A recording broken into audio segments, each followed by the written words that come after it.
Right now, you're probably sitting in a perfectly safe room. You trust the walls around you, the climate control keeps you comfortable, the locks keep out the danger, and the electricity hums quietly in the background, making modern life possible. You rarely think about the invisible forces working tirelessly to maintain your comfort. But what if the very system designed to protect you was actually a ticking time bomb?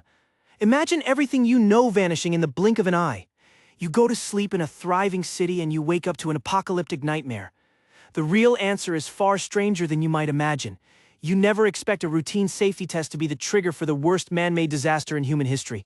Picture a city of the future. It is the bright, optimistic spring of 1986. You are walking down broad, immaculately planned avenues lined with thousands of blooming rose bushes. This is Pripyat. It is a shining, prestigious beacon of Soviet engineering and modern communal living. The average age of the people living here is just 26 years old. You see young families pushing strollers through the parks, teenagers laughing by the river, and children riding bikes in the shadow of a Ferris wheel. They are living right next to the Vladimir Ilyich Lenin nuclear power plant. It is a massive facility, providing power to millions of homes and businesses across the republic. They feel completely, undeniably secure. Why would they ever feel afraid? The plant provides them with excellent salaries, imported goods, and a profound sense of national pride. But in less than 48 hours, every single person you see walking these streets will be gone forever. Pripyat will become a radioactive ghost town. The vibrant laughter will be replaced by a deafening, toxic silence. The profound tragedy of this place starts with a deeply confusing contradiction. The disaster was not caused by an enemy attack, a terrifying earthquake, or a malicious act of sabotage. It was caused by a safety test. You see, the plant engineers wanted to know what would happen if the facility completely lost external power. They needed to ensure the massive cooling pumps would keep running on their own momentum while the backup diesel generators took a full minute to kick in. It was a standard, responsible security measure meant to prevent a catastrophic reactor meltdown during a theoretical blackout. You try to protect the vital system. You run a controlled test to find the mechanical weak spots before an actual emergency happens. But instead of securing the reactor, this specific test becomes a one-way ticket to a radioactive nightmare. How does a procedure designed to save lives turn into a nuclear apocalypse? It all comes down to simple human exhaustion and incredibly terrible timing. The safety test is originally supposed to happen during the middle of the day. The daytime operating crew is fully briefed, rested, and trained for this exact, highly specific scenario. But the regional grid controller in the capital city of Kyiv demands that the plant keep producing vital power for the factories for just a few more hours. The critical test is indefinitely delayed. It is pushed deep into the early hours of the morning. Now the night shift operators are forced to take over the procedure. These men are entirely unprepared. They are exhausted, stressed, and completely untrained for this uniquely volatile phase of the reactor's cycle. You can imagine standing in that cavernous control room. You're staring at hundreds of complex dials, analog gauges, and blinking lights under the harsh, humming, fluorescent glare. The political pressure from your ambitious superiors is immense and unforgiving. You are ordered to finish the test no matter what the instruments tell you. Would you have the courage to defy orders and shut it all down? To truly understand what happens next, you have to look deep inside the reactor core itself. The RBMK 1000 is a massive, complicated beast constructed of thousands of tons of graphite and uranium. It is a uniquely, proudly Soviet design that prioritized massive power output over standard safety containments found elsewhere. It has a fatal, deeply guarded flaw hidden deep within its classified engineering blueprints. The reactor uses regular water as a liquid coolant and solid graphite blocks as a moderator to sustain the nuclear chain reaction. When the power drops far too low during the badly delayed test, the reactor's core becomes highly unstable and unpredictable. It is essentially choking on its own nuclear byproducts. The panicked operators, desperate to keep the stalled test going, pull almost every single control rod entirely out of the active core. They are driving a massive heavy machine with the accelerator pressed firmly to the floor and the brakes completely removed. The nuclear power begins to surge upwards uncontrollably. Panic instantly sets in among the crew. What do you do when the very laws of physics start running away from you? You instinctively reach for the ultimate emergency kill switch. It is a heavy, critical button labeled AZ5. You press it, fully expecting the massive boron control rods to drop heavily back into the core and stop the nuclear reaction instantly. You expect the system to save you. You expect silence and safety. But the real answer is terrifyingly, catastrophically different. The control rods in this specific flawed reactor model have tips made of solid graphite. Graphite actively accelerates the nuclear reaction instead of stopping it. For a fraction of a terrifying second, as the rods enter the boiling core, they do not absorb the runaway atomic neutrons. They exponentially multiply them. You press the safety button to extinguish the fire, but you're effectively injecting pure, high-octane gasoline directly into the flames. The thermal power output spikes to over 100 times its normal, safe operational limit. The cooling water inside the channels instantly flashes into highly pressurized steam. The pressure builds to an unimaginable structural extreme that the pipes cannot hold. Then the physical world cracks wide open.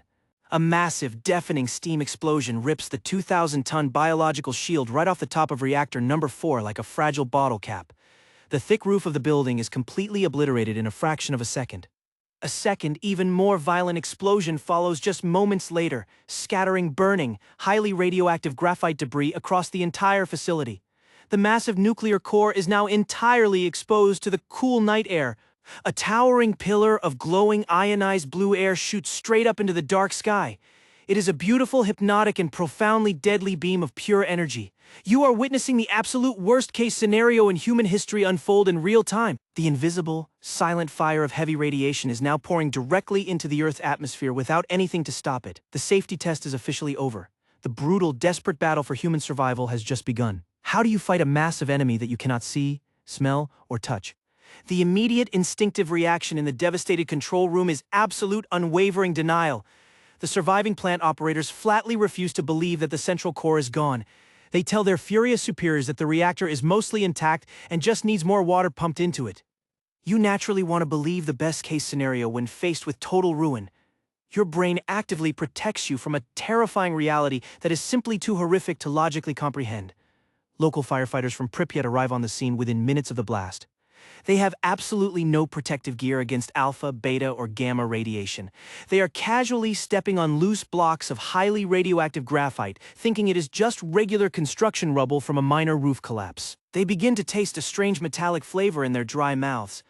They feel a bizarre, deep burning sensation on their exposed skin that no water can wash away. Within just a few hours, they are violently, desperately ill. Their cells are literally breaking down and dying from the inside out. They are the brave first casualties in a silent war they did not even know they were fighting. Meanwhile, the rigid Soviet government actively says absolutely nothing to the public. They aggressively throw a heavy dark blanket of silence and denial over the entire escalating disaster. You live in a strict political system where officially admitting systemic failure is simply not an option. For 2 whole days, the innocent residents of Pripyat go about their normal weekend lives while highly toxic radioactive ash silently rains down on their streets and parks. They breathe in the invisible poison with every single breath they take. It is not until a sensitive radiation alarm goes off more than 1,000 kilometers away that the terrifying truth finally breaks out. Routine workers arriving at the Forsmark nuclear power plant in Sweden detect highly elevated radiation levels strictly on their own shoes. They initially panic, thinking their own secure plant is secretly leaking, but the prevailing wind patterns give away the grim secret. The massive radioactive cloud has silently drifted all the way across northern Europe. The Soviet Union can no longer hide the unprecedented catastrophe from the international community. The entire world is suddenly watching and waiting. What happens when the undeniable truth finally forces your stubborn hand? But the immediate, terrifying crisis on the ground is far from over. There is a new, even more catastrophic threat looming directly beneath the actively burning reactor core. The dark, concrete basement is deeply flooded with thousands of tons of water from the ruptured cooling pipes and the desperate firefighting efforts.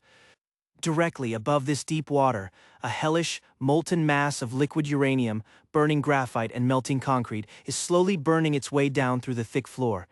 If this molten radioactive lava hits the deep pools of water below, it will instantly trigger a massive, devastating thermal steam explosion. This second highly pressurized explosion would likely vaporize the remaining 3 intact nuclear reactors nearby. It could launch enough radioactive material into the atmosphere to render half of the European continent completely uninhabitable for tens of thousands of years.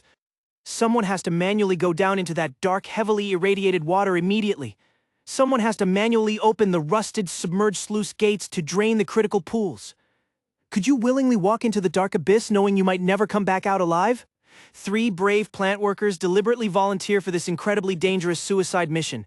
Their names are Alexei Ananenko, Valery Bespalov, and Boris Baranov. They quickly strap on thick rubber wetsuits and clip basic dosimeters to their chests. They slowly wade into the pitch black. highly radioactive basement water beneath the burning core. Their unreliable flashlights quickly flicker and die in the oppressive, damp gloom. They are forced to navigate the maze of massive pipes, strictly by touch alone in the freezing dark. They blindly feel their way along the rough metal, desperately searching for the massive, heavy-turning wheels of the critical drain valves. The invisible radiation in the water is actively pulling the life right out of their bodies with every passing second. Against all impossible odds, their hands finally find the heavy metal valves. They turn them with all their remaining strength. The water successfully drains away into the earth. These three very ordinary men quietly save millions of innocent lives. They are simple, dedicated workers who step directly into the radioactive abyss to protect the rest of the world. The disaster is narrowly contained, but the horrific, grinding cleanup is only just beginning. The desperate Soviet Union eventually drafts a massive, unprecedented army of roughly 600,000 people to clean up the highly radioactive debris. They are officially called the Liquidators. They are young soldiers, tough coal miners, brave firefighters, and ordinary civilian citizens pulled from their normal lives. They are sent directly into the most toxic, dangerous environment on the entire planet. The brilliant physicist Valery Legasov leads the frantic scientific response on the ground and later presents a staggering, brutally honest report to the International Atomic Energy Agency, thoroughly detailing the catastrophic design flaws and human errors. He deeply knows the terrifying truth must be officially documented for history. The thousands of liquidators are the tragic physical manifestation of his desperate battle against the invisible, deadly enemy. They manually wash the contaminated streets with special chemical foam. They tragically shoot highly irradiated, abandoned household pets wandering the empty villages. They bravely dig cramped, suffocating tunnels directly underneath the actively burning reactor to install an experimental liquid nitrogen cooling system. They work relentlessly in desperate, life-threatening conditions. Why do ordinary people willingly sacrifice their own physical bodies for a future they might never get to see? The single most dangerous, terrifying job of all is located directly on the high roof of reactor number 3. It is heavily covered in incredibly radioactive graphite blocks violently blown out from the initial core explosion. The desperate government first tries to use remote-controlled Soviet lunar rovers and heavy West German police robots to push the deadly debris over the steep edge, but the intense gamma radiation is so incredibly powerful that the complex electronic circuits instantly fry and short out. The expensive machines completely die within minutes. So, the military commanders are forced to send in the fragile humans. They officially call them bio-robots. You are given a heavy, uncomfortable vest made of hand-stitched lead plates. You are handed a standard wooden shovel. You are told to run out onto the incredibly toxic roof, throw exactly one heavy shovelful of radioactive rubble over the side, and run back as fast as you can. You have exactly 90 seconds to complete this impossible task. A few seconds more, and your safe lifetime dose of radiation is permanently exceeded. The sharp, metallic taste of radioactive iodine instantly fills the dry air in your lungs. The hidden physical toll on these brave young men is truly immeasurable. They are literally trading their long-term health for the immediate survival of the entire continent. Deep inside the ruined dark basement, a brand new, terrifying horror is slowly forming in the shadows. The intense, hellish heat of the uncontrolled nuclear fire eventually melts the reactor core entirely down. It aggressively mixes with melting sand, burning concrete, and liquefied steel to form a highly radioactive lava officially called corium. This glowing, toxic sludge slowly flows down through the ruptured steam pipes and solidifies in the dark maintenance corridors. It slowly forms a massive, strangely wrinkled shape that quickly becomes known as the elephant's foot. It is widely considered to be the most actively dangerous physical object on the entire planet. If you were to simply stand in the exact same room as the glowing elephant's foot for just 300 seconds, your body would receive a completely lethal dose of ionizing radiation. You would die a profoundly painful, medically inescapable death within a matter of days. It is a terrifying modern Medusa made entirely of broken science. Just looking directly at it up close practically guarantees your total physical destruction. Will this monstrous, toxic relic outlast human civilization itself? The official Soviet death toll from the initial explosion and acute radiation syndrome remains remarkably, suspiciously low, officially resting at less than 50 direct casualties. But the true long-term human impact is a haunting statistical phantom.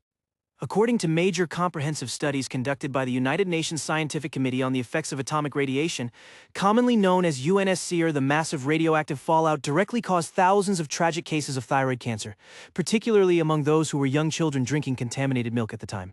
The invisible radiation seamlessly spread across international borders, permanently contaminating rich agricultural soil and complex regional food chains. The deep psychological trauma forcefully inflicted on the permanently displaced population was just as fundamentally devastating as the tragic physical illnesses. Valery Legasov, the brilliant scientist who fought so incredibly hard to tell the brutal truth, eventually took his own life. The crushing weight of the endless cover-ups, the systemic denial, and the deeply haunting memories of what he witnessed simply became far too much to bear. The horrific disaster did not just break the massive nuclear reactor. It completely broke the brave people who desperately tried to fix it. Today, the crumbling, highly toxic ruins of reactor number 4 are securely entombed in steel. A massive, incredibly complex steel arch, officially known as the new safe confinement, was slowly slid over the dangerously decaying old concrete sarcophagus. It is a stunning, collaborative engineering marvel, specifically designed to safely last for at least 100 years. It successfully prevents the deadly radioactive dust from escaping into the prevailing winds. But the massive historical legacy of Chernobyl extends far beyond the strict borders of the fenced exclusion zone. Many prominent historians firmly argue that the monumental disaster was the primary catalyst for the ultimate political collapse of the entire Soviet Union itself. The massive, unprecedented financial cost of the urgent cleanup completely crippled the already fragile national economy. The blatant documented lies fiercely shattered whatever remaining trust the weary citizens had in their strict government. The disaster definitively proved that a rigid system entirely built on strict secrecy and deep fear will eventually, inevitably, destroy itself from the inside out. How long can you successfully build a society on a fragile foundation of lies before it finally crumbles? But the natural world has a profoundly strange, beautiful way of slowly reclaiming what human beings tragically destroy. The vast, strictly enforced 30-kilometer exclusion zone surrounding the silent plant remains highly restricted to human habitation. Yet it is not the completely barren, dead wasteland you might expect. In the total prolonged absence of human activity, it has organically become an incredible, involuntary wildlife haven. Professor Jim Smith, a dedicated environmental scientist who has deeply studied the irradiated zone for decades, consistently found that wild populations of gray wolves, Przewalski's horses, and Eurasian brown bears are actually thriving among the decaying ruins. The tall forest trees have aggressively grown right up through the cracked, crumbling concrete of Pripyat's silent streets. The wild animals freely drink from heavily contaminated streams and safely sleep in deeply irradiated apartment buildings. They successfully endure the lingering radiation because the total absence of human interference is a far greater benefit to their daily survival. We are a significantly greater, more immediate threat to them than a catastrophic nuclear meltdown.